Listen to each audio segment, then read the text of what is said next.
here. It's really a very meaningful day. It was inevitable, but it doesn't make it any less surreal. I want to especially thank the chemistry department and Dr. Elfe Kraka, and most of all, Mandy Graham for all of the effort they put into getting us this hall and helping us arrange the catering and everything, and I'm deeply grateful.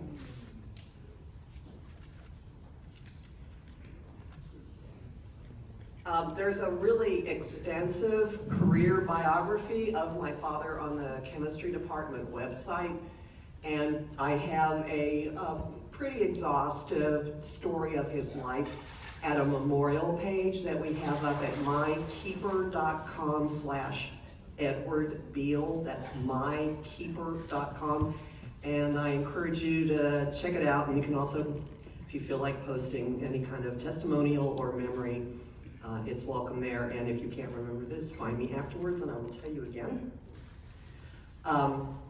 Most of you knew my father as a fixture in the SMU community. I'm going to start the celebration off with some things you might not know about him, and then some of my experience with him. My dad was born into a working class family in a working class neighborhood on the north side of Pittsburgh. He was the third. South side. On the south side, but it's called the north side. No. He was on the south side at Mount Washington, where the incline goes if you've been to Pittsburgh. Okay, at any rate, he was the third of 6 children. The second child died before he was born, and his mother, who had a bit of a flair for the dramatic, used to say that Dad was a gift from God. Now, if that went to his head, he didn't really show it much.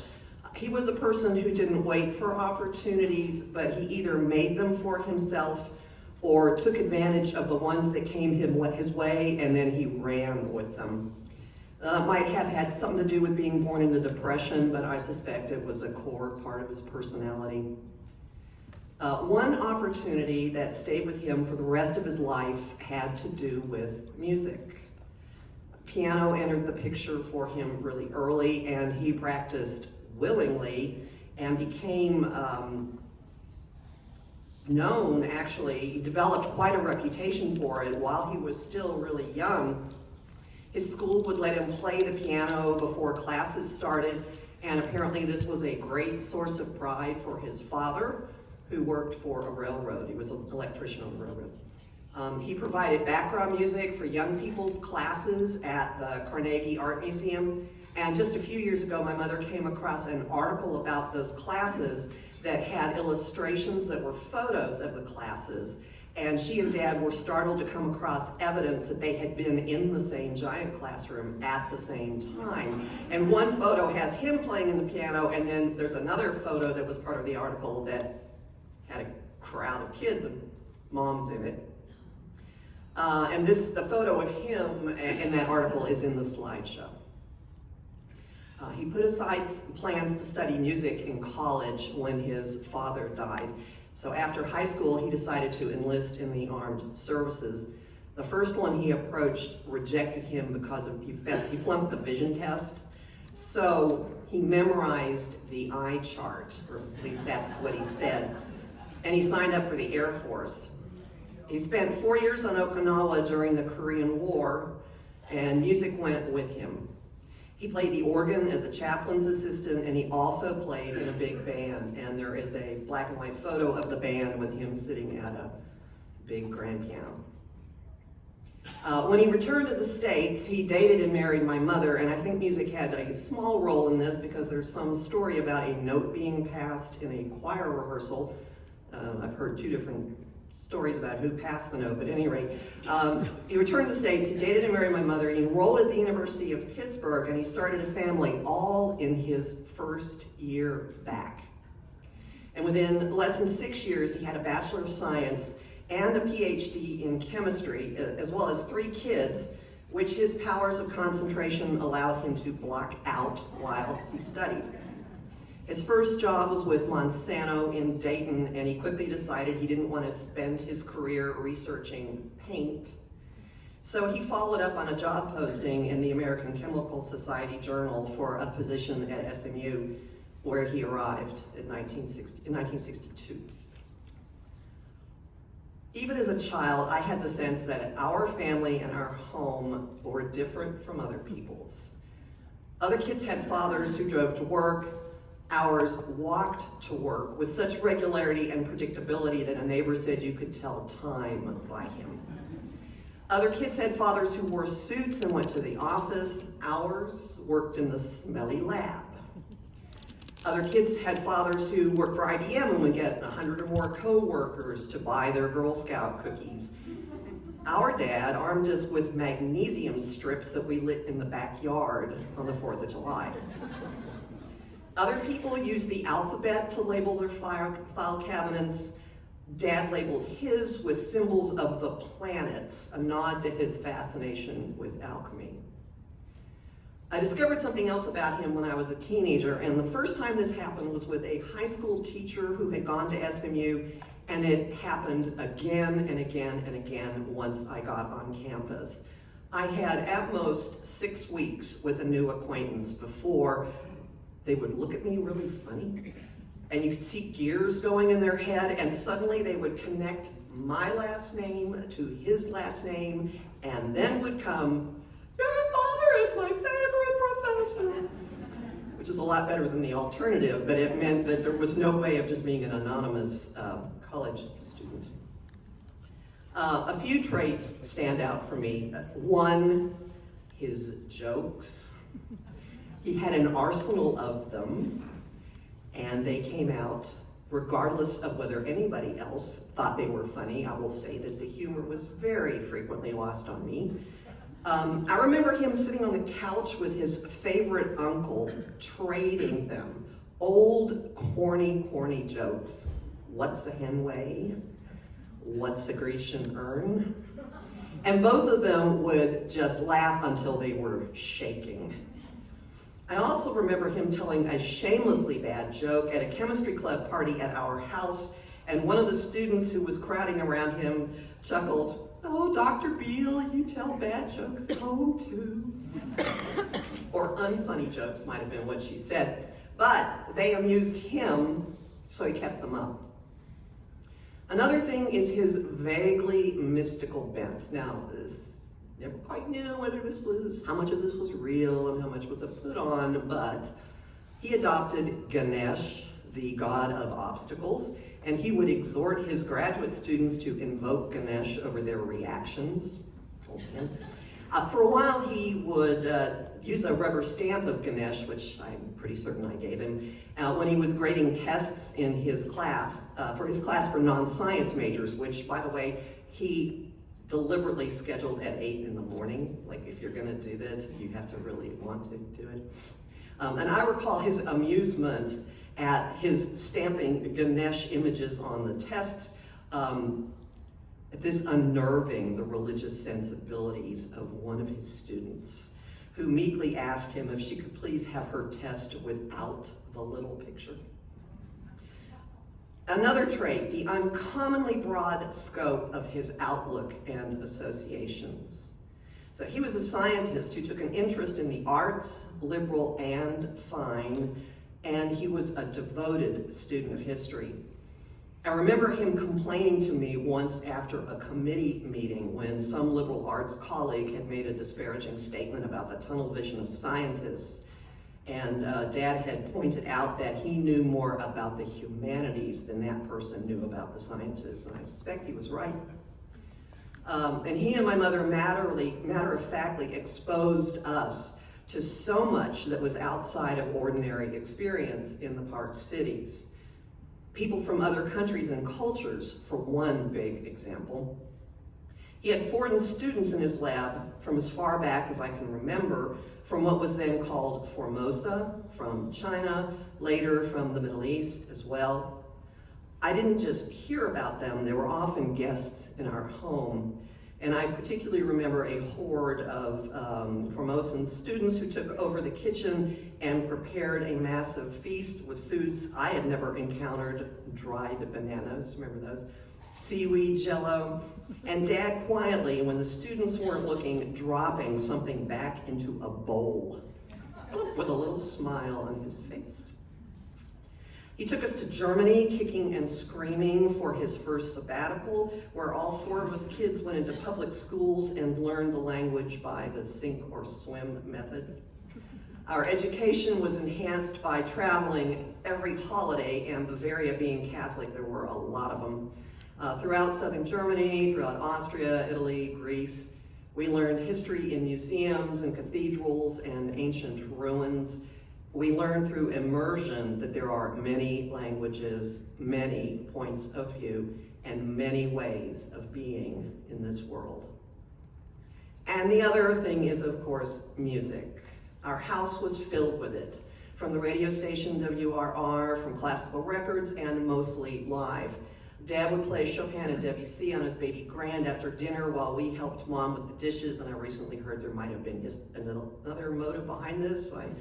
His sister, my Aunt Sally, told me about them having a little competition. They were young, to see who could dry the most dishes after dinner, and she always won.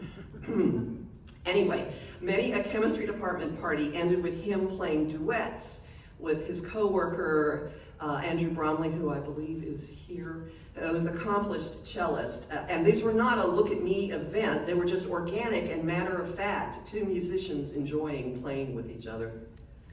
He was a church organist, and we would sometimes go to services where he played, and I witnessed his mischievousness even in that arena. I was at a rehearsal one night because some friends and I were singing in a special ensemble. The choir processed out of the loft and down the aisle, and the conductor stopped everyone and made them go back. And when they did that, the music sounded different, and I gradually realized that Dad was playing it backwards. So you see, Dad wasn't just a great teacher on campus, it was for his kids too, unconsciously modeling a way of living that each of us has learned from and has followed, each of us in our own way.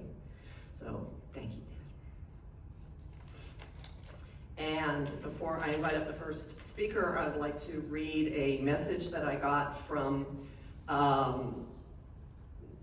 person who had been the editor of the Alumni magazine in the 1970s, Jeffrey Harrington.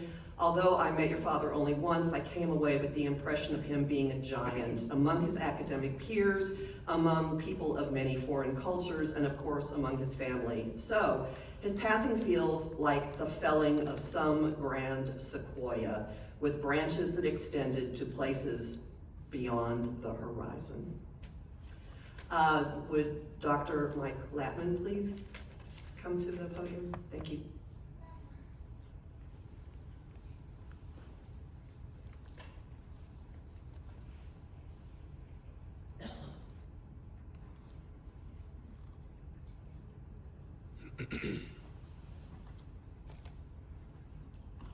Thanks a lot.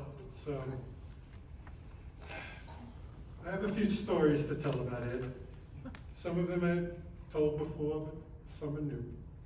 I joined the department in 1979. That predated Ed as chair. Ed became chair and started his 27-year reign in 1981. I was a first-year assistant professor in '79. Eric Dickerson and Craig James were first-year football players here.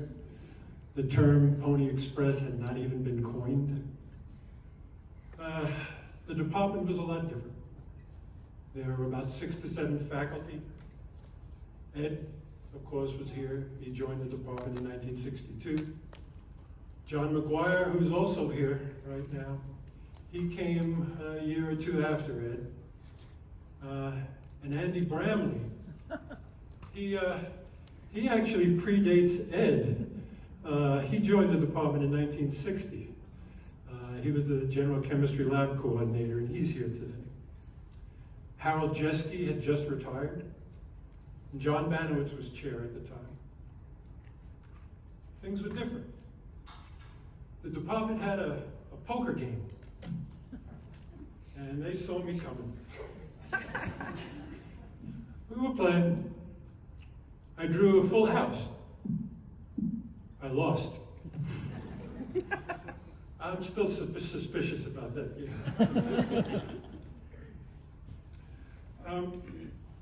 The department was a small undergraduate department with some master students.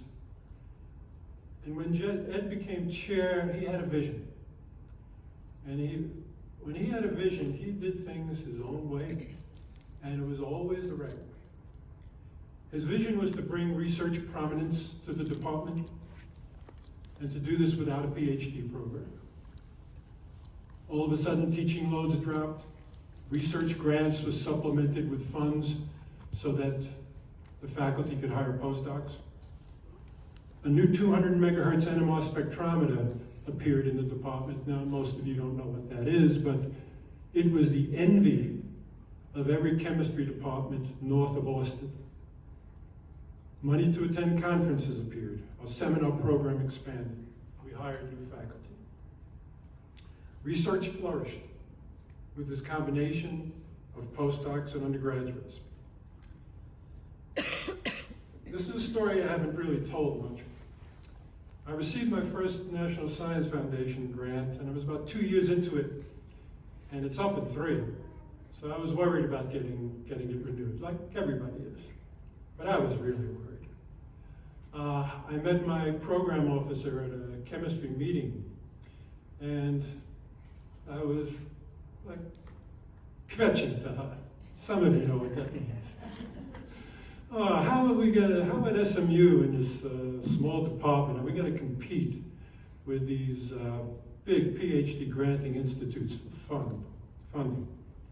And I was going on and on. And she said to me, Mike, let me stop you here. We know about your department at the NSF. We've been watching you. We see how you get research done with that combination of postdocs and undergraduates. Your department is unique in the country in the way it carries out research. And we like what we see. It was unique, not in Dallas, not in Texas, but in the country. And that was it. How to get something done in a way no one else could. My grant was renewed. Ed always had more dreams. He never ran out of them. In 2004, his next dream became reality. We started a PhD program. Ed was always enthusiastic and optimistic. Everybody who met him knew that. Sometimes that clouded his grip on reality. It must have been, he'd become chair already. And then he comes into my office and he says, Mike, you know, there's a stock club, a finance club here at SMU. We get together, we talk about stocks, and we chip in and we buy stocks. Maybe you should come to this. I said, Ed, buy stocks? I'm an assistant professor here. You know my salary. Yeah. Well, maybe you should come and learn anyway. By the time my investing time came, I got my advice from Ed.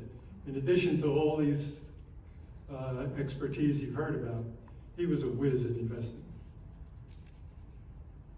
Not too long ago, I remember a debate in the hall outside my office. Ed and my colleague, Nick Zarevsky, you saw his picture a couple of times. The debate concerned the relative merits of the symphony versus the opera. And they were going at it. I mean, it got pretty heated. You know, it was just incredible to hear this go on.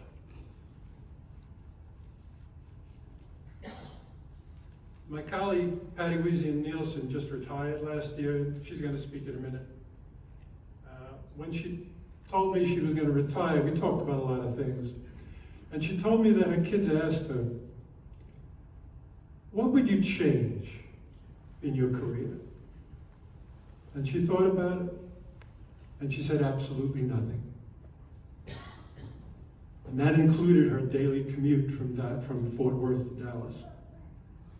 I have that same feeling. I wouldn't change a thing. Maybe that poker game, but really a big part of that feeling was due to Ed and the way he just did things. When Ed retired, he didn't have an office. The university didn't do that for retired faculty. My colleague John Bynack essentially gave Ed his office, and John shared an office with his students. He did it for Ed.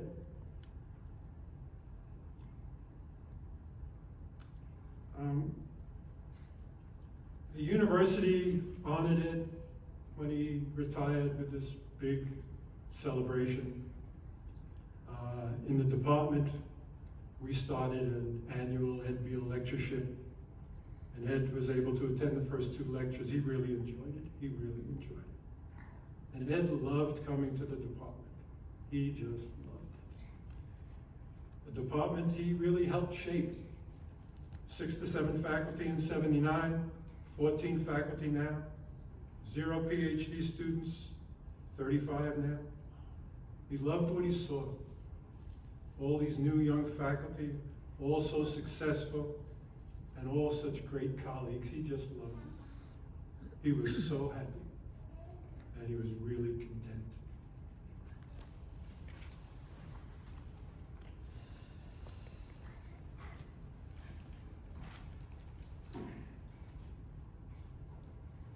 I'm going to invite family friend, Janet Balleison-Dray.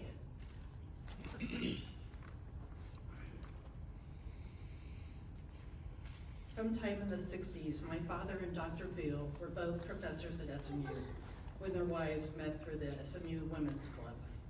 Since they had children around the same age and a great love of dachshunds, in particular, a very special one named Gretel, our families became friends. We shared being bees, having German backgrounds, love of reading and piano, and enjoyed humor a lot. Having no relatives in town, to me, Dr. Biehl was Uncle Eddie, and Julianne, my Aunt Julie.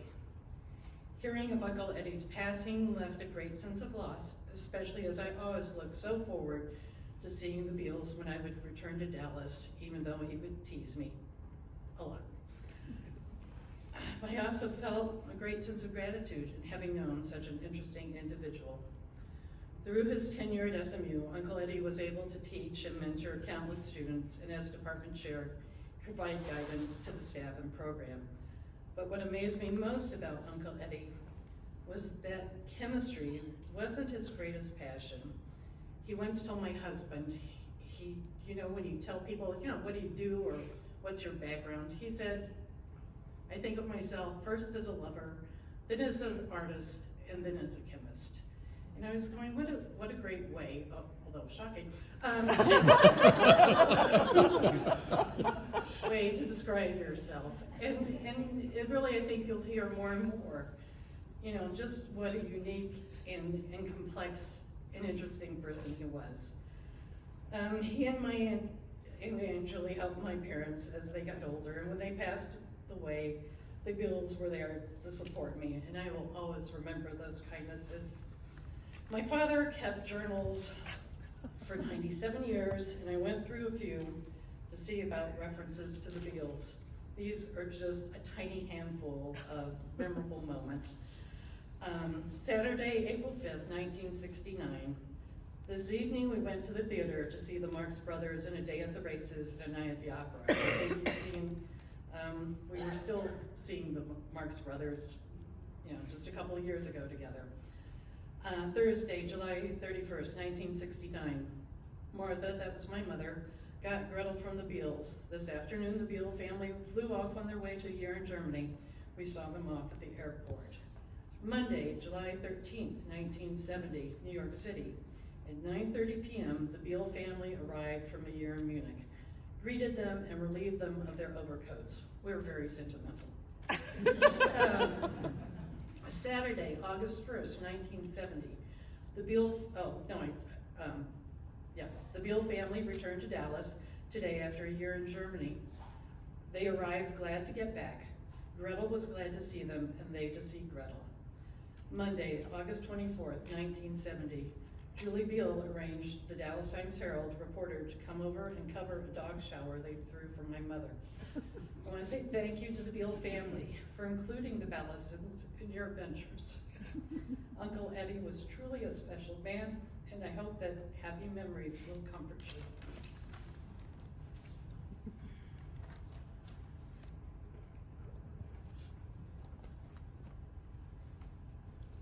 I'd like to invite Rhonda Bayoud-Snyder, and while she's coming, I have a message that I got from Charlie Helfert, Professor Emeritus of Theater, Meadows School of the Arts.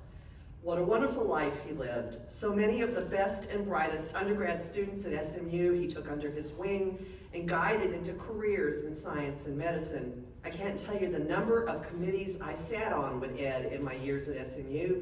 Usually he headed the committee and I was sent over from Meadows because most of our faculty members hated committee work. Ed was always so respectful of everyone, and unlike many university teachers, he never lost track of the fact that all of this university business was about the students. They were our job.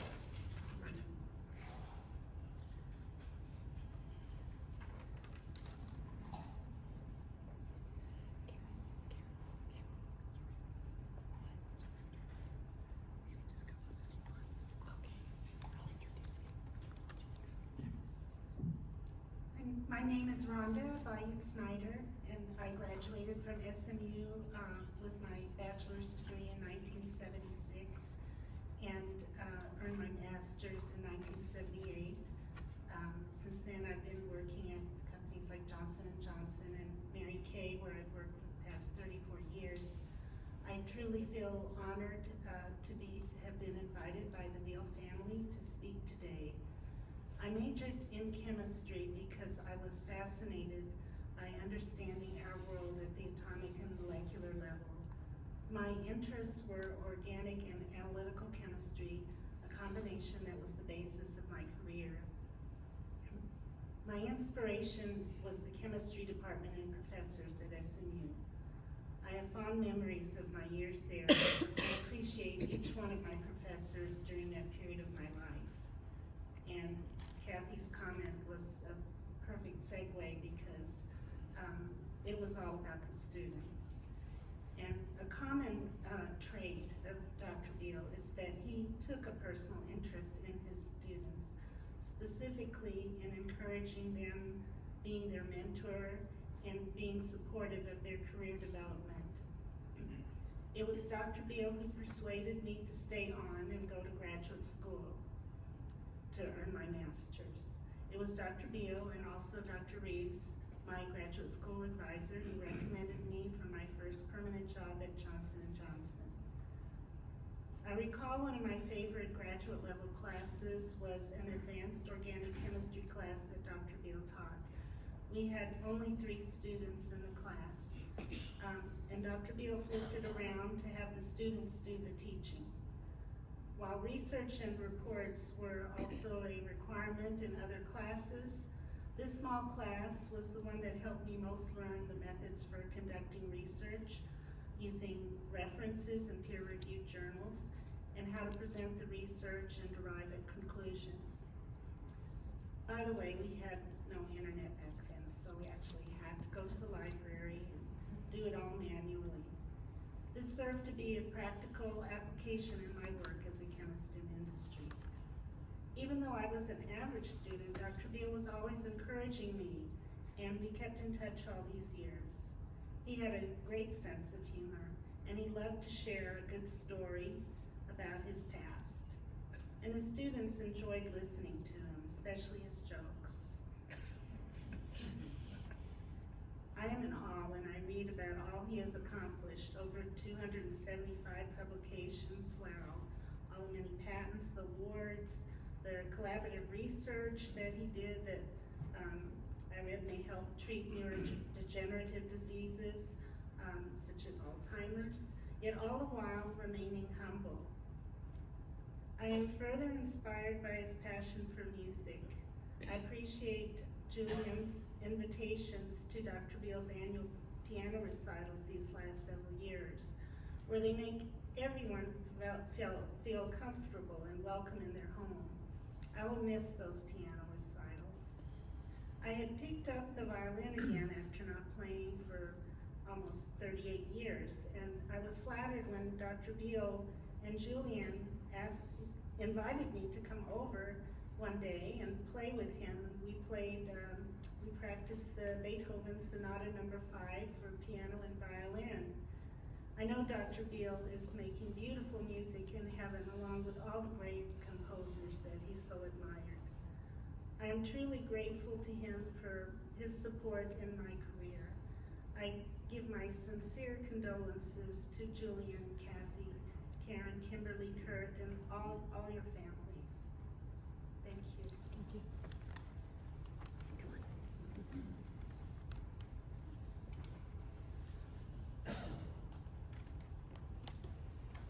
And now Ed's youngest daughter, Karen. This is a little difficult, but I will start. My father was a man of few words. He was instead a man of music and of numbers. His favorite number was 76. He would ask me what number comes after 75, and when I'd say 76, he'd say, "That's the spirit." He also liked to ask me what sine squared of x plus cosine squared of x was, to which I would sometimes respond, 76 minus 75. My father was not a believer in obstacles. He never let anything stop him from doing what he needed to do, whether it was teaching, advising his students, coming up with new formulas in the lab, playing the piano, investing in the stock market, and working several jobs to make ends meet. At one point, my father even had a statue of Ganesh, the Hindu god of remover of obstacles, in his lab, as Kathy mentioned. When I was young, he would sometimes walk up to me and give me a nickel or a Post-it or a paper clip and say, "Don't ever say I never gave you anything." On the contrary, my father gave me everything.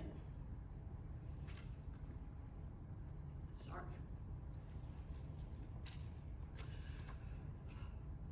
I didn't want to be the one to do this, but sorry. Through his example, my father gave me an intense desire to keep going for dreams, regardless of whatever obstacles you may encounter. My father taught me the value of hard work and the value of making and investing money. My father gave me a love of numbers and data, you might say. In fact, he used to call himself DAT. Like a love of numbers as a way of gauging progress. I definitely learned from him.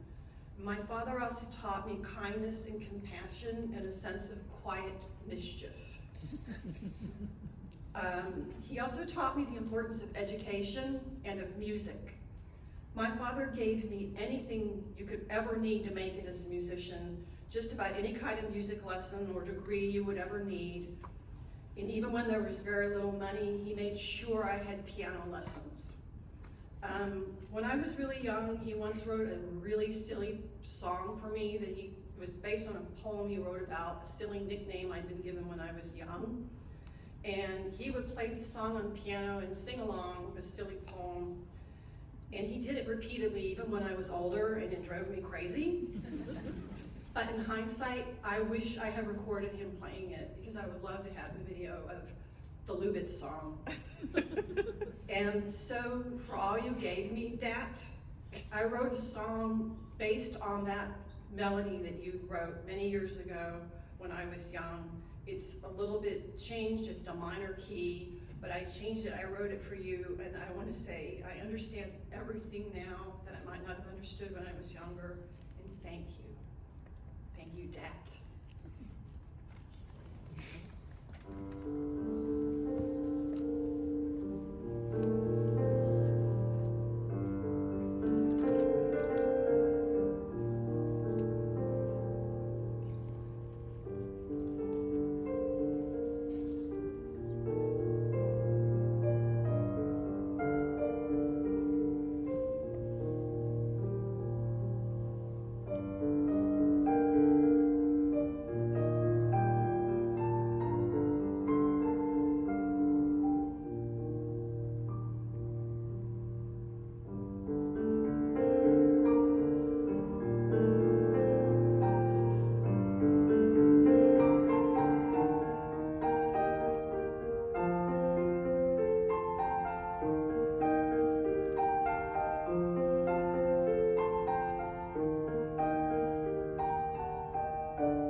Patty Wisian-Neilson, please come forward. Thank you.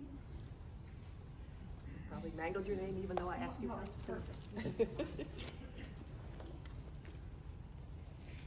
Well, a lot of things I'm gonna say, I think Mike already said, so I might hear him again, because there's definitely a theme. It's really, I think the word was surreal, that he's no longer here, for one more recital, or one more impromptu conversation.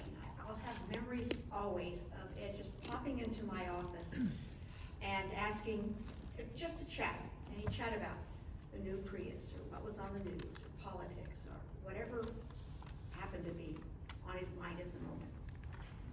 And I'll always remember the classical music in the hallways of the third floor of Fonford Science. No matter the topic that he wanted to discuss, he always had an optimistic view of the matter. He would twist it around till it was good news, even if it wasn't so good. He seemed to find the good in anything and in everything. Personally, for me, I think Mike already indicated it, he played a very important role in my academic career and thus in my life, because that was a very important part of my life. He was in many ways my professional dad. He guided me. He wasn't just department chairman. He guided me. He was like a good father who takes care of his family. He was always my cheerleader and my advocate. He didn't do this for just me. He did it for everybody in the department. So one of my favorite first memories, and I even went home and told my husband about it, is I went looking for Ed because I needed something for research, and so we went to Ed for money for whatever we needed. And as often, I found him in the hallways, and he was surrounded by some other young faculty. But I had to wait my turn to get in a word edgewise, and by the time I did, the other two guys had already asked for something else, for this or that, or for money for this. And so I just stepped forward and said, "Hey, Dad, can I have the car keys tonight?" Because he ran the department that way. He was like a good parent. He was making quick, decisive decisions for our betterment. So these were his investment, I think is a word Mike used. These were his investment decisions to make his big vision, and he had a very big vision for the department, and this is how he made it happen. All the bookkeeping and stuff, those numbers were in his head, and he didn't really keep a paper trail on anything. It seemed to be that he was running the place by the seat of his pants, but it worked, and it worked really well. So he knew how to encourage us, and I guess that's what he was doing with his family and the ways he teased and played with you. He knew how to challenge us to do bigger and greater things, how to promote us, and he probably sometimes promoted us more than we actually deserved. He made all of us in the Department of Chemistry a team, and that's faculty, postdocs, students. He made us a team. We all had the same goals of reaching higher and higher. He was also a diplomat extraordinaire. He did what it took to keep everybody happy and to keep the peace. And in a department of egos, keeping the peace is no small matter, but Ed managed to do it. I think Mike also used this word. The best description of Ed, or the Ed Biehl years at least, is optimism. When he was department chair, he made us believe that nothing was impossible. Sometimes things had to be finagled, and he really knew how to do that. He could sweet talk almost any administrator into more funding, or he knew the ones who would cave the first. He knew that. So he worked out deals. Mike's already mentioned some of the instruments we bought. He could borrow the money from the university, and the department would pay it back over a few years. Other things happened with Ed. He persuaded administration to give us cost shares and proposals, something that's really pretty rare these days at SMU. He found money for everything, including postdoc paychecks. He made it work. Our teaching loads were also kept to a minimum by some of the older faculty who took more than their share and let us do our research and thrive. Ed, I think, probably taught a major big section of the big section of there was only one, of organic chemistry. Almost every year he was chair. So obviously, and Mike used these words too, research flourished. Ed found time to do research too, and in case some people are starting to mention it, but he did a lot of research. His area of expertise was synthetic organic chemistry, particularly benzyne chemistry, heterocyclic chemistry, and later on microwave initiated benzyne click chemistry. Somebody's already mentioned he had over 275 publications. And he was running the department for 27 years. He mentored over 400 students, undergraduates, 15 graduate students, 25 postdocs, and yet he still found time to play piano, and not just play, he played superbly. I don't know where he found the time to do it all. So he had this big vision, so vision and investment seem to be a good terms here. And one part of it was the PhD program. He knew what was important to get there, and he knew what he could ignore. He knew people and he loved people. I don't know that he ever met anyone he didn't like. He used everything from his gentle persistence, his humor, his teasing, his boundless creativity, his persuasiveness, and his just vast wisdom and knowledge to make these incredible things happen. And thus, as you all know, he built the department and it made it tremendously better and better and better. Without a doubt, the department became great because of Ed. Even the newest faculty member just hired at SMU needs to understand that he or she is here because of what Ed built. That long, elusive PhD program is why they're here. And Ed never gave up hope that it would happen. I'm happy and privileged that I got to witness almost all of those 27 years, and I got to be a part of the amazing department that he led. It was a happy department, it was cohesive, and it was very congenial, as well as being productive. Ed manipulated things to make sure it turned out that way. So I've truly missed visiting with Ed in recent months. I don't make it over to SMU very often, and it seems like I missed him every time I was here. But I do know that I think I speak not only for myself, but most of my colleagues, former colleagues, I guess I have to call them now, at SMU. We are all grateful for what Ed did for us, and we really do miss him.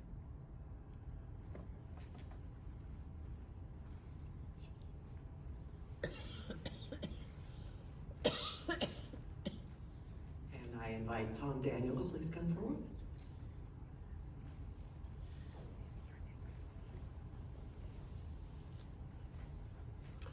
It's a great honor to be with you today to speak with you about the impact that Ed and his legacy had on my life and my career. I first met Ed in 1972, shortly after finishing organic chemistry, at a time when I was very interested in engaging in undergraduate research. And at that time, in his very light, enthusiastic, and infectious way, Ed proposed a project that he thought I might pursue. That project, over the next 15 months, led to my first publication in the Journal of Heterocyclic Chemistry. And more importantly, it sort of christened me as a laboratory nerd. And I think most importantly, it gave me a sense of the laboratory as a place where one could engage in observations, questions, and frame opportunities to better understand the world and chemistry outcomes. That was a really transformative experience that was grounded really in his very nurturing intellectual curiosity. He infected us at that time. There were a lot of colorful chemistry professors in that era. John McGuire sitting in the corner, but he will remember John Banquet and Harold Jeske. But Ed stood out to me as the mentor in the group, and a thoughtful, kind, generous, and curious man who cared about lighting the torch in his students. That initiation experience in the lab was powerfully amplified by a personal relationship that Ed created. That was Ed's mentor magic, if you will. He took me and other students from our era into his home. He exposed us to great meals, discussions, music, and almost a salon-like atmosphere that gave us the sense that we were individually important. It was not just about the work or learning. This was infectious and was highly impactful for me personally. So for me, this really led to a long career now, that's been grounded in chemistry and laboratory efforts to impact human health. His model of enthusiasm and curiosity has continued to guide me through a 14-year tenure as a professor of medicine and cell biology at Vanderbilt University, where I co-directed the MD PhD program. And then subsequent to that, during a 20-year career in biotechnology, in a number of different companies where I've been incredibly privileged to lead teams that have created impactful medicines. Medicines that have truly impacted the lives of millions of patients with cancer, inflammatory rheumatoid disease, and many other serious medical conditions. In fact, I'm still engaged with some of the world's cleverest and most creative chemists in trying to make better medicines for patients. Well, I can tell you that this is all the consequence of Ed's early impact on my career, and any contributions that I've made are deeply grounded in his mentorship.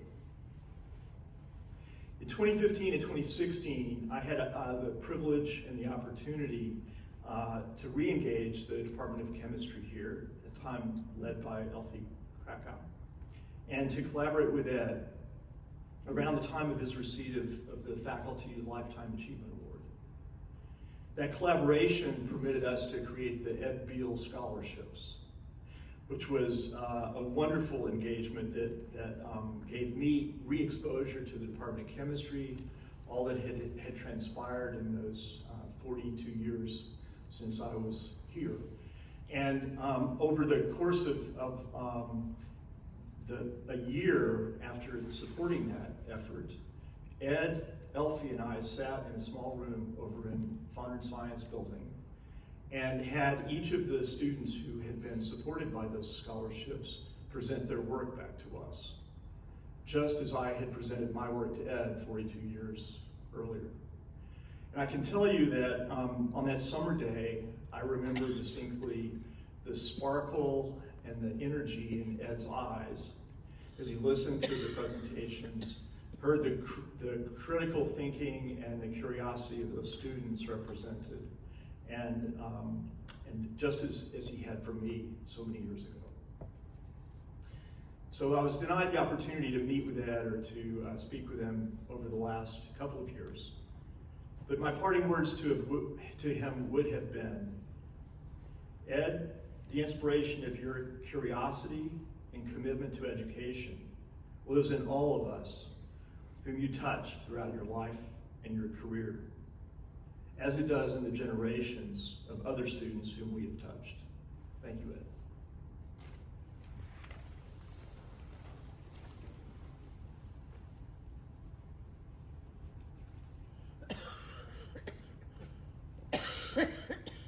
Ed's buddy, Joey Lento.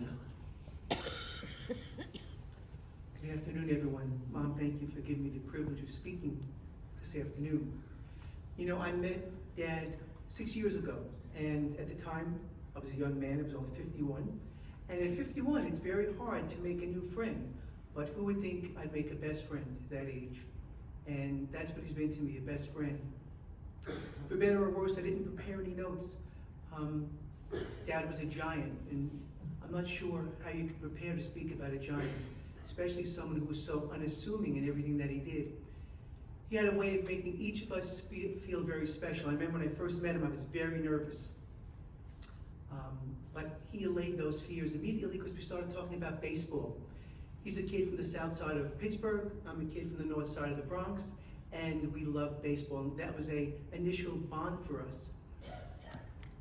He had a way of making each one of us feel very, very special, and each of you know him in the room, and he did that for all of you.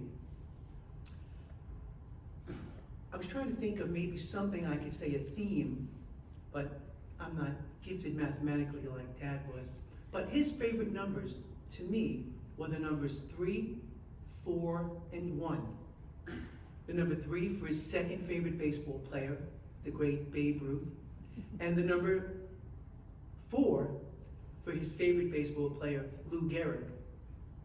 And he would always tell me about the night that Mazeroski hit the home run to beat the Yankees, how he ran onto the field, he heard it from the apartment house, and he said it was electric. And he did have an infectious way about him. But again, he did it without intimidating anyone. He never made anyone feel intimidated with his brilliance or his knowledge of common things like baseball. That was one of his great gifts. The number 1 is for all of you, because to each of you, you were number 1 in whatever role he played in your life. And at that moment, that time, that year, you were number 1 to him. And that's the way he always made me feel. And I know that's the way he made all of you feel. So Dad, rest in peace and thank you.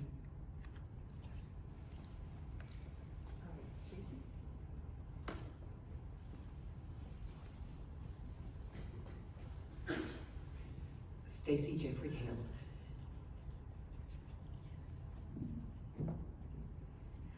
I don't stand behind podiums because people can't see me. Back in my days in Okinawa, and then you knew the story was about to start. And that would happen not infrequently in our honors organic chemistry class. I am Dr. Stacey Jeffrey-Hail now, and when I was in high school, I was very engaged in science and research, and in fact, I got to go to the International Science Fair in 12th grade. And because of those endeavors, I was sought after by a number of different universities to come study biology or chemistry or whatever. And a certain professor at a certain school in Dallas, Texas called SMU recruited me very heavily to come here. So I came out with my parents and we met with Dr. Biehl and he showed us around, and at the end of it, my dad said, "If you don't come here, we will." And thus started what has clearly changed my life and shaped me as a person and as a physician. And I came to SMU to study chemistry.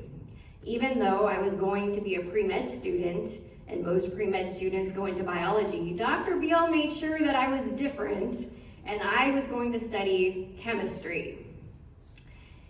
It is quite surreal to be here because in my mind, Dr. Wisian-Neilson, Dr. McGuire, Dr. Lattman, Dr. Bynack, they are kind of mystical, Ganesh-ish kind of creatures that are really not human.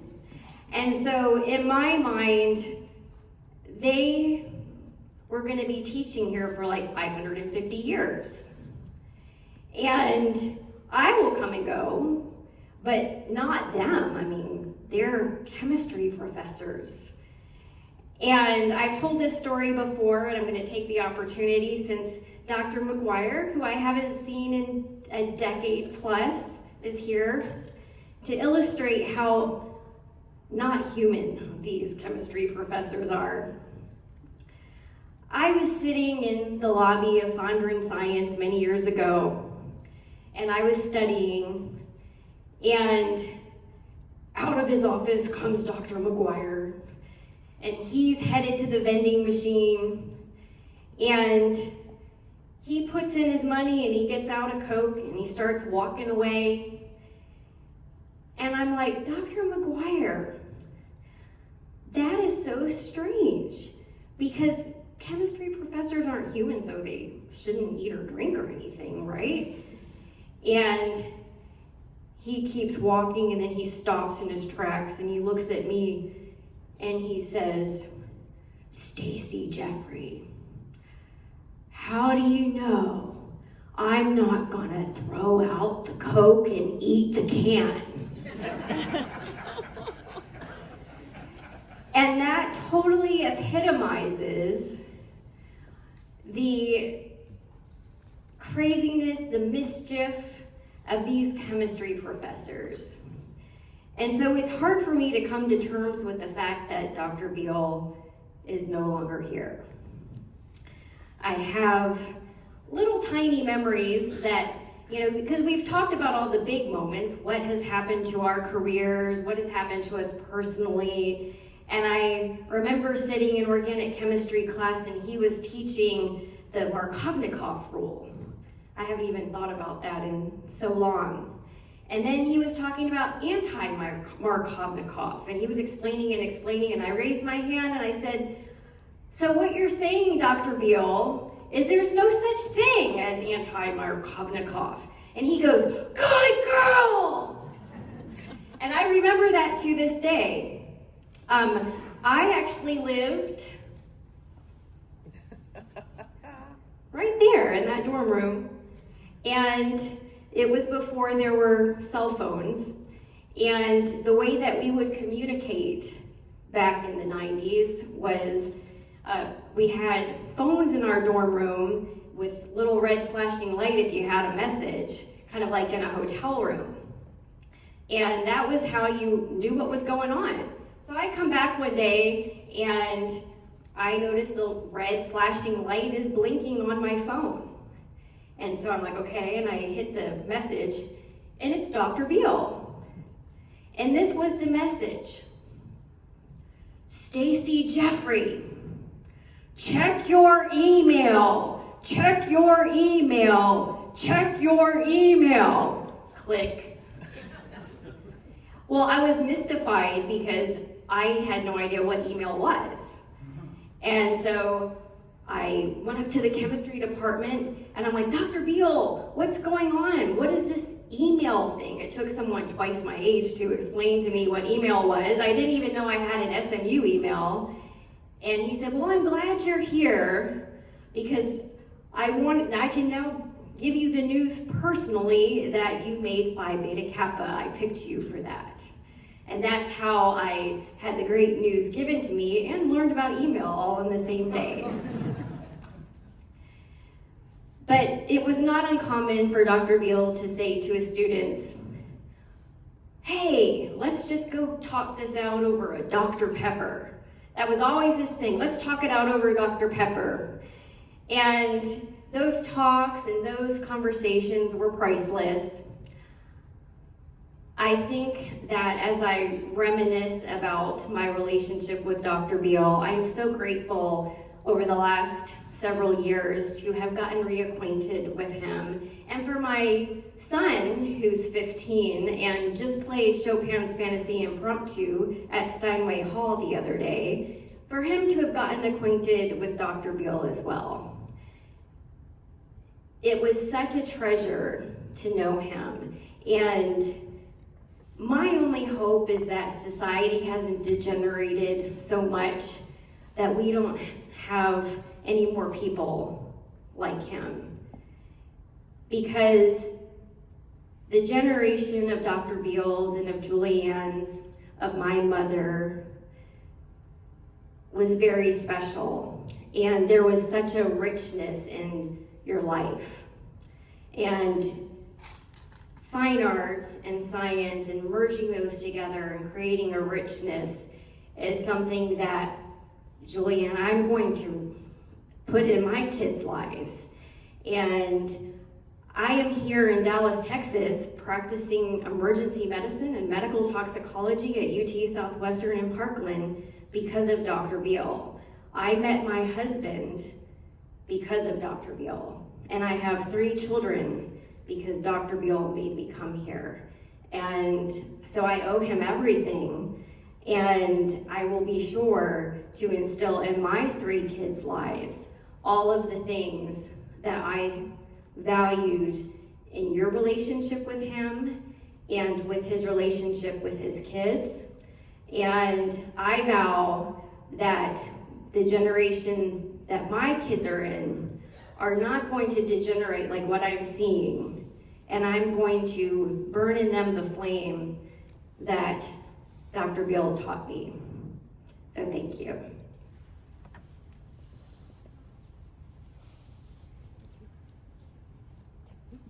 David Sohn?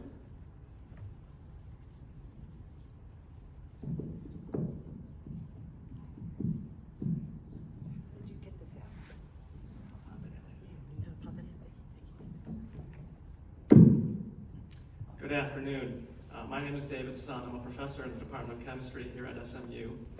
And it's an honor really for me to be able to speak at this celebration of life for Ed.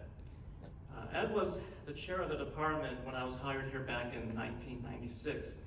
And honestly, I think it'd be really tough to find someone who could have been more supportive of an assistant professor back then. I mean, if he was worried about my progress, he never let on. And if I ever needed something that I needed to buy that was not like perhaps in my budget, I was advised by my senior colleagues like Patty or Mike, go ask Uncle Ed. And so I did. And looking back at that, I think it's kind of silly looking back, but I was always kind of nervous before I went into his office to make these requests. But you know, he always came through for me, and for that I'm grateful. And of course, he helped me get through my tenure decision relatively unscathed and unscarred as well. So I consider Ed definitely a friend and a mentor. As mentioned before, we always knew when he was around when he'd hear the classical music blasting out of his office. And when I heard that, inevitably I knew later that day he'd stop by my office just to chat. And usually the conversation would start like, so David, what's going on in North Korea these days? Like, how would I know? You know, I am Korean, yes, but I don't know. That doesn't make me privy to some special information. And then the topics would be usually either on politics, religion, or opera. And I think he deliberately chose those topics because we could not have more different viewpoints on each of those. So we had a nice spirited conversation, but I really enjoyed those conversations for sure. And also, yeah, I do own some stocks based on Ed's stock tips that he shared with me as well. So I'll certainly miss those times. I also remember Ed as being a very generous man. And even though he didn't agree, or we didn't agree on our religious views, he actually, unsolicited, made a couple of donations to my church. I didn't ask him, but he would ask me, hey, what's the address for your church? And he would mail in a couple of donations, as I found out later. Also in our department, we have an annual award called the Outstanding Graduate Research Award, which we give at the end of the year to an outstanding researcher in our graduate program. And he would fund this award anonymously. And listening to Karen speak reminded me about this because he would write out a check for the award. It wouldn't be like an even number like $200 or $150. It would be like $200.76. I would ask him about that. He said, oh, don't worry about it. That's the way it is. I knew him to be generous. So, you know, as faculty who do research, I think one of the reasons we do research is so something of us lives on. You know, I mean, we publish something in the literature, and even long after we're gone, it's there. It's in chemical abstracts, at least, right? No question that Ed fit the bill there, and his scores of publications attest to that. And even now, when I teach sophomore organic chemistry, when we talk about nucleophilic aromatic substitution, I still say, and you know, one of the pioneers in benzyne chemistry is my colleague Ed Biehl. I'm going to continue to do that. Of course, now I have to refer to him in the past tense. But he was certainly a researcher, and in that area, his legacy will live on. But as a faculty member and as a teacher, you know, we can have an enduring legacy as well, like through the people we interact with, our colleagues, and our students. And looking around this room, seeing the students that he affected in such a profound and positive way, I think is a special way that, as faculty, we can make our legacy endure. And for Ed, I think this speaks greatly of his character, that in this room we have so many, but I know there's so many other students out there who are affected positively by him. And I think for that we should be grateful, and we can truly celebrate the life he led. Thank you. Thank you. 76. We're in the final stretch. Kimberley Mendoza. Thank you.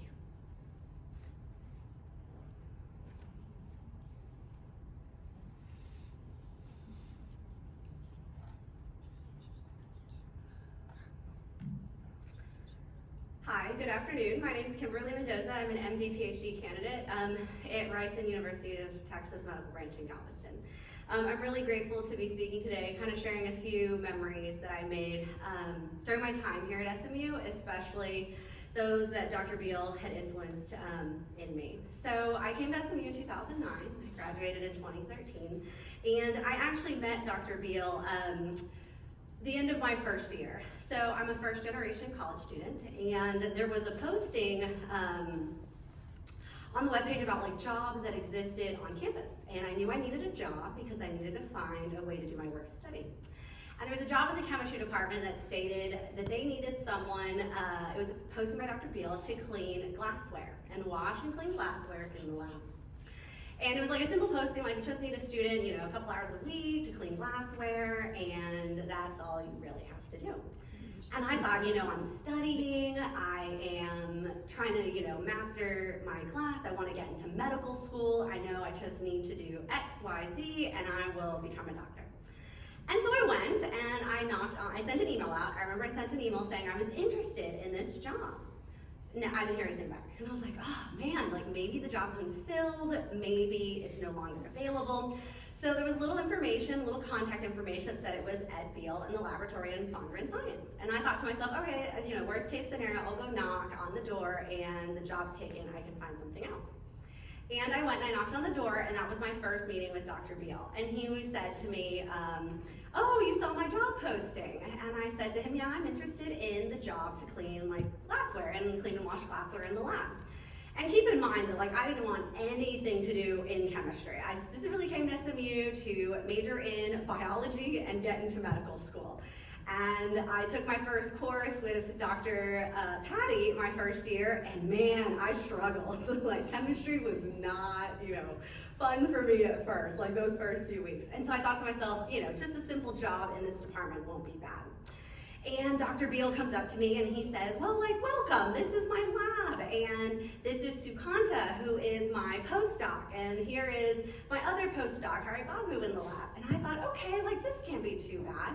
He said, you know what, come back in a couple days and we can see what'll work. And I thought to myself, okay, this is good news, I will be able to work in the lab and, clean glassware, and this will be good for my work study.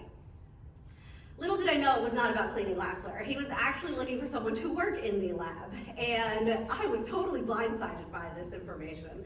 So I come in for my first day, and he's like, all right, I think we're gonna run this experiment, and we're gonna set up this in a microwave reaction.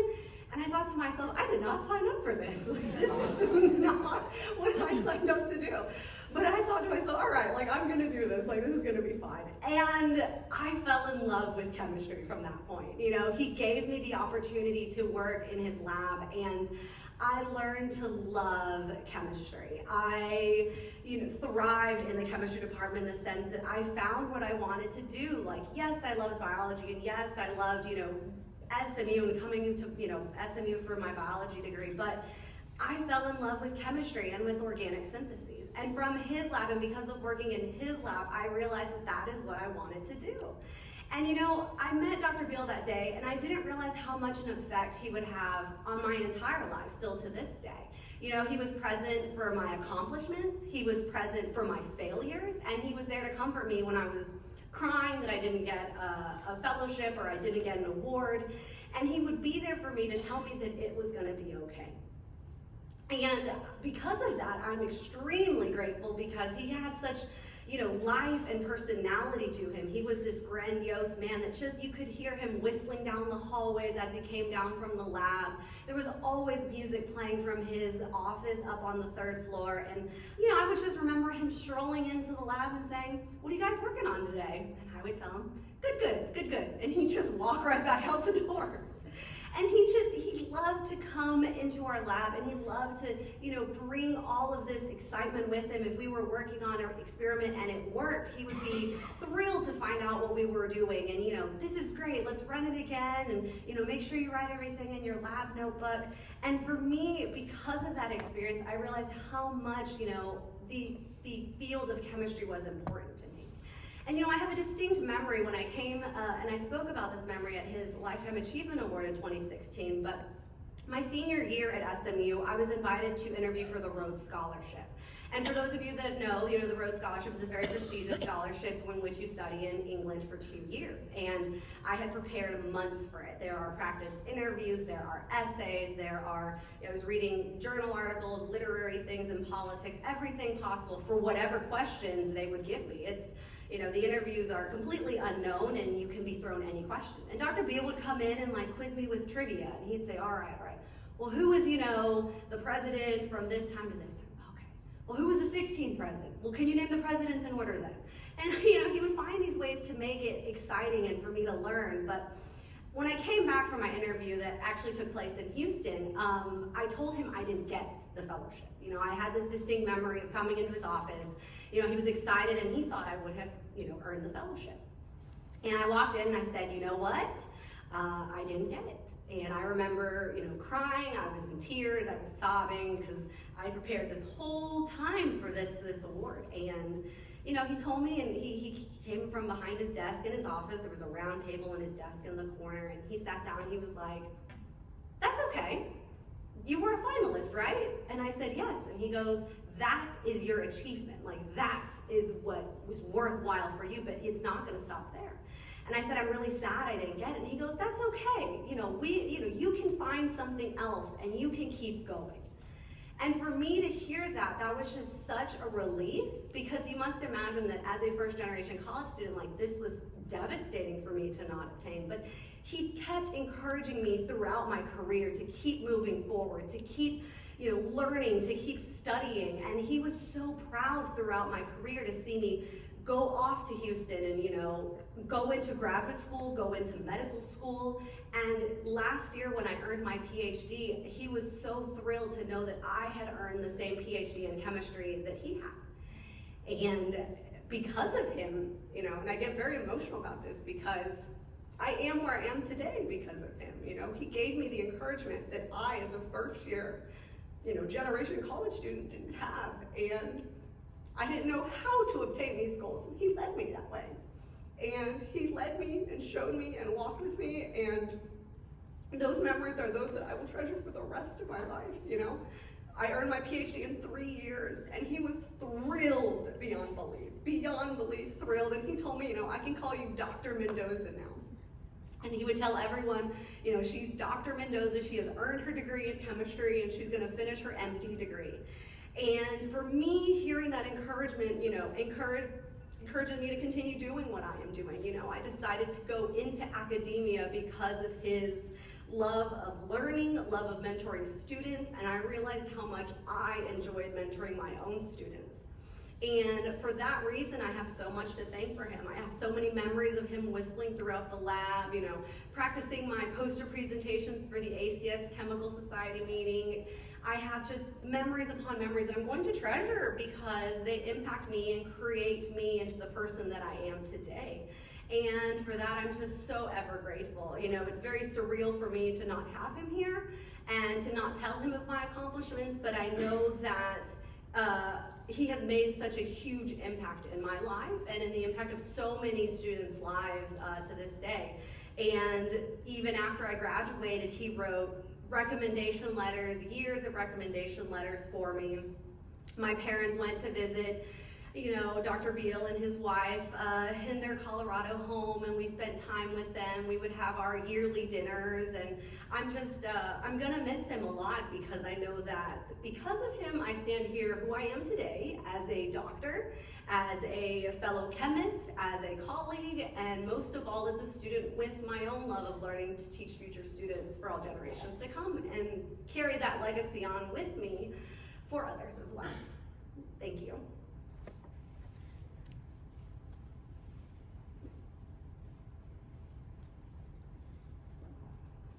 Now I invite Elfe Kraka.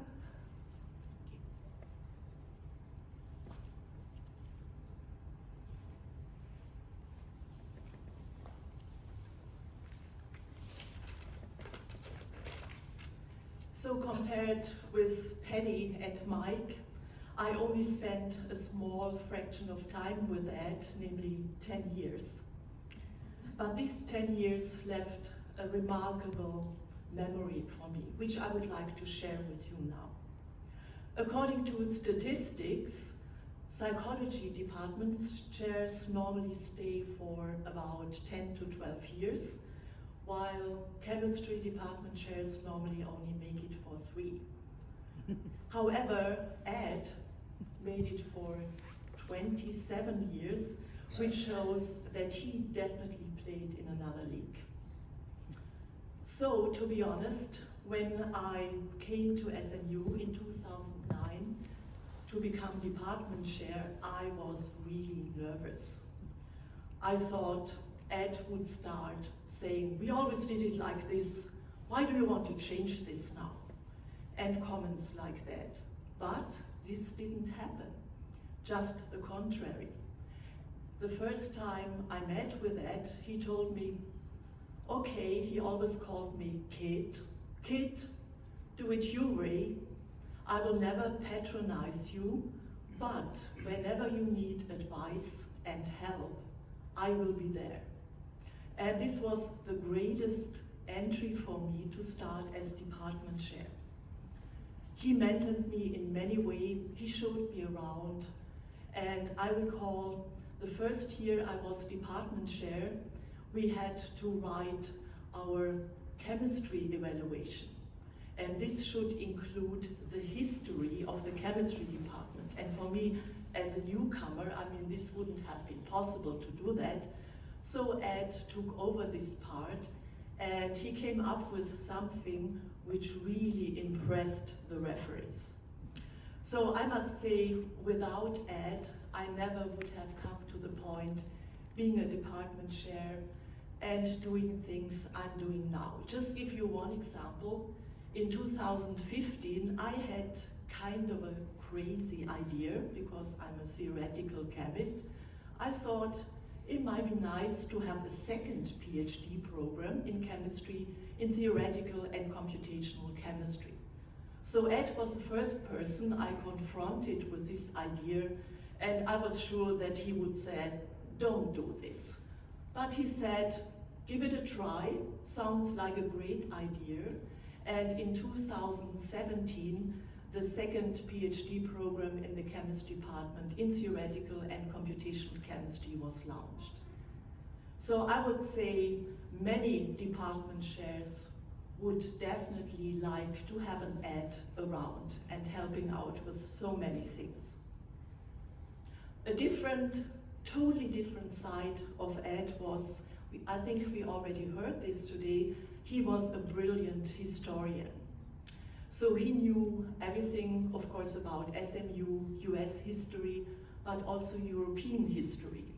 And so over the years, just being a mentor, Ed really became my friend, and we spent hours discussing especially about Germany.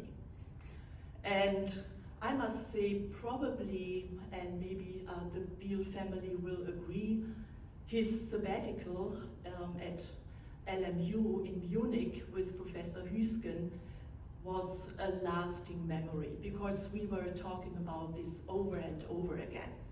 He always had the idea to invite Professor Hüsken to come to SMU.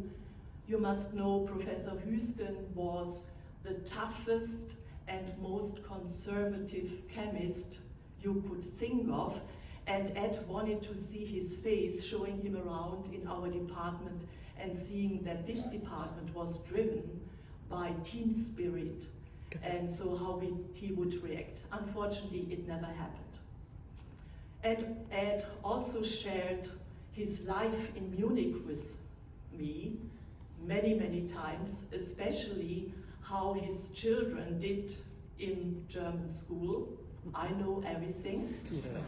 I also know how you outperformed the German classmates, and especially Kathy, your name came up many times, that even the teacher got very embarrassed. There are these kids coming from the US, and how can it be that their essays in German are better? So this was a thing we shared. He also liked the people in Munich, and since I was raised in Munich myself, I really knew what he was talking about. And there was another side of Ed. We also heard about it today. Ed was a real artist, and it was really great coming early to the department in the morning. Then you would hear in the air Chopin, Beethoven, all these pianists playing. And the time when John McGuire was still there, he was in the office next to him, then there was often a competition. So nowadays you probably would call this a mashup, and they competed. And I think a very good side effect of this was that people who didn't belong to the third floor, they normally stayed away and never would dare to come up. So in summary, I would say Ed was a wonderful colleague and friend, and probably one of the kindest and warm-hearted person I ever met.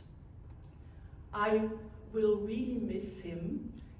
He, even when he retired, regularly came to my office, and then he would come with some new German anecdotes. And when he left my office, he always had a smile on his face and saying to me, "Kid, stay out of trouble, whatever this means." And I also miss our lunches together with Julian at Kubi's. So hopefully, Julian, we can keep up with that. And I all will promise you, he definitely will stay a part of our department, and we will do everything to keep his memory alive. And finally, I would really thank the Biehl family for giving me the chance to talk about Ed here on this occasion, which really means a lot to me. Thank you.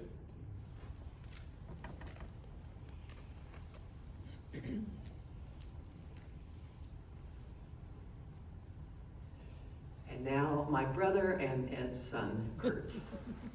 And I'll just say that 9 of the speakers, there are 13, hold doctorates, and they're not all scientists. I find that fascinating.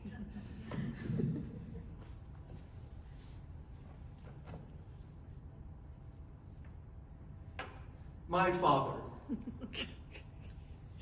There are many that say Dr. Biehl was their teacher, or mentor, or friend, or colleague, but only a chosen few can say he was my father.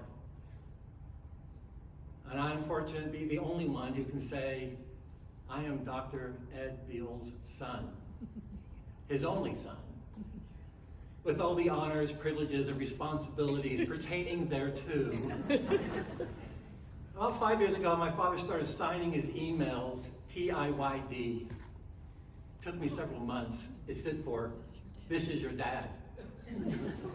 So I started replying YOBS, until he finally asked several months later, "Your only begotten son." My earliest memories of Dad are him playing the piano. I would lie on the floor under the baby grand as he played Brahms, Beethoven, and Chopin. Much of my childhood, Dad was up school. I wasn't sure what he did up there, but it didn't seem like work or like school. Starting around age 4, Dad would take me up school to his lab. I remember the smell aldehydes, ketones, thiols, esters. I called it the smelly lab. This was back in the 60s. Wooden shelves filled with brown glass bottles with mysterious hand-drawn geometric symbols written on rectangular red-bordered lick and stick labels. Lab benches cluttered with rusty ring stands, Erlenmeyers, crucibles, beakers. My favorite was the round bottom flask, usually found inside a rumbling ventilation hood. The round bottom flask would nest gently in a heating mantle, its contents bubbling and gestating. Dad would remove the flask, swirl it like a glass of Merlot, and hold it up to the light, and then nod his head and mutter, "Good, good." When I was up school with Dad, I was known as Dr. Biehl's son, Dr. Biehlson. I loved that name. Dad woke at 6 every morning. He would wander the house sipping coffee and stop to stare out the window. I knew he saw another world, one I could hardly imagine. Around 7 a.m., Dad would announce, "I'm going up school," and leave. But to me, Dad was never gone. He was up school, and I knew where he was. Dad taught organic chemistry, the most dreaded of the pre-med requirements, and always lectured at 8 a.m. I asked him, "Why so early?" "Because, Kurt, organic chemistry requires discipline and commitment." Dad would preach that organic chemistry is the queen of the sciences. He spoke of her with reverence and devotion. He knew organic synthesis was the consummate beauty and recognized it as the origin of life. I remember sitting near him once as he graded midterms. He exclaimed, "Look, a perfect curve. 10% A's, 20% B's, and boom, boom, boom. The rest C's, D's, and F's." Dad was tough and demanding, not by force or coercion, but by pure expectation and the belief that everyone was capable of excellence. Given his curve, I assumed his students must hate him. I was shocked when I later discovered that Dad's students loved him, voted him for teaching awards, and cherished him as one of their favorite professors. He rarely praised. He never said much about accomplishments. He was always fair and always had a sense of humor. Once when I was 12, I was having an argument with my younger sister Karen, and I called her a cretin. Dad burst into the room and asked, "What did you just call her?" I called her a cretin. Cretin. "I like that. You have my permission to call her that."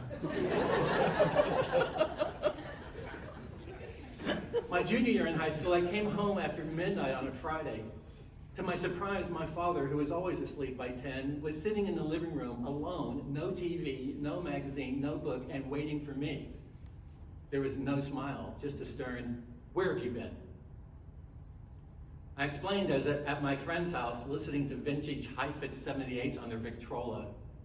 Dad paused for a moment, about to say something, and then took a breath and said, "Okay," and got up and left the room. There was no further discussion. My senior year in high school, Dad was in charge of the Dallas Science Fair. I did a 3-month study on the purity of aspirin using a spectrophotometer that I borrowed from my high school, not SMU, to analyze generic aspirin versus brand name and decomposition over time when exposed to humidity. I entered a 3-by-4-foot trifold poster filled with graphs and pages of typewritten abstract discussion and conclusions. I was awarded honorable mention, with first place going to Jeff Chalk for his entry titled, "What is pH?" So Dad here recused himself from any involvement in the chemistry entries that year. He said the judges came to him and said, "I think your son made a mistake." "A mistake? What mistake?" I don't know, I didn't ask them. And I protested, so Dad, a beaker of vinegar in front of a 12-by-inch poster that has pH equals negative log H plus written in a Marxalite with a better project than mine? Kurt, I'm your father, so I stayed out of it. My whole life, I've had an unfair advantage. My father is Ed Biehl. I have an unfair advantage because Dad never taught me chemistry or music. He never really taught me anything. He would suggest and hint and then stay out of my way. Like a true master, he didn't tell secrets. He revealed mysteries and pointed the way for me to explore and discover the truth for myself. He never told me what to do. In 1978, my freshman year at Rice, he called that first week after I moved into the dorm. I knew it was something important because Dad didn't like to waste money on long-distance phone calls. And this is one of the rare phone calls that Dad initiated to me. He was always available, but he always stayed out of the way and was careful not to intrude into my life. He said, Kurt, there's a lot of smart kids at Rice, and so don't get upset if you get C's. You're still smart. Don't worry about grades, and don't worry whatever you think your mother and I might want you to do.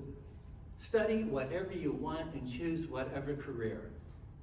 We only want you to be happy. Just don't become a teacher. This is before Mike Lattman, before he was chair. In later years, he did regret having said that to me, and he remembered it. If I were to sum up my dad's wisdom into a single phrase, it would be his favorite reply to all of my questions. Yes. You don't know, do you? That phrase has run through my mind my entire life. I can't get away from it. You don't know, do you? After he retired, my conversations with my father shifted to family. He would talk about my sisters, my brother-in-laws, his grandchildren, and my mother, and marvel at how well everyone was doing. He expressed enthusiasm and joy and great pride in his family. Every phone call, he would say, "It's amazing. I'm so lucky. Our family is so lucky. Everyone is doing so well, and I have nothing to worry about." These were the last words my father spoke to me the night before he died. It's amazing. I have nothing to worry about.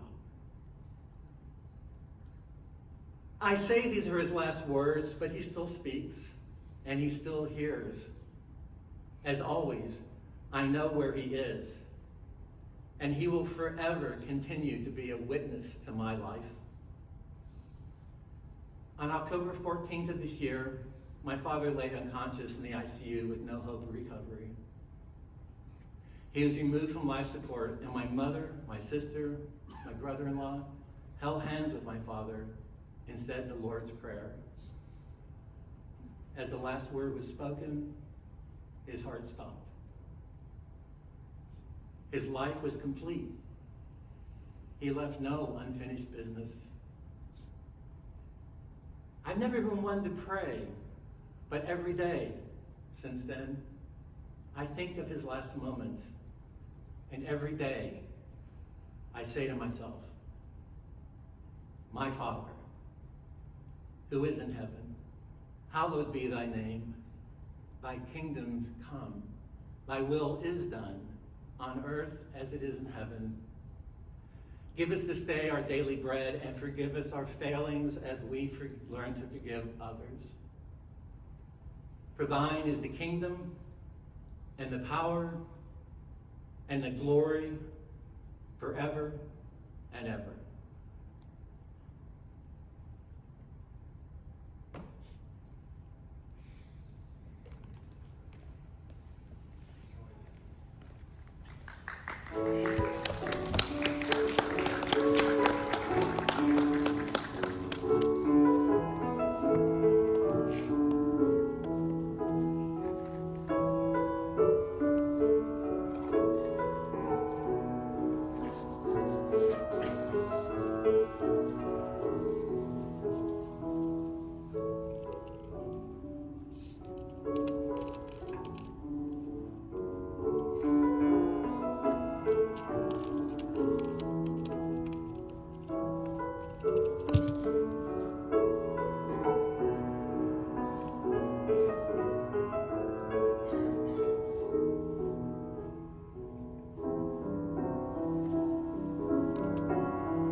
My father would want you to know that's Brahms Intermezzo No. 2.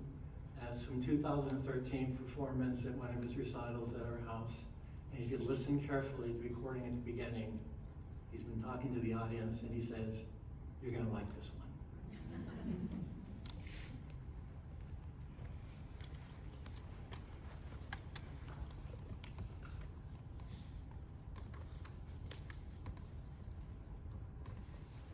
Thank you all. Please enjoy refreshments. Say hi to people. The family is kind of here in the middle. Thank you very, very much, and thank you.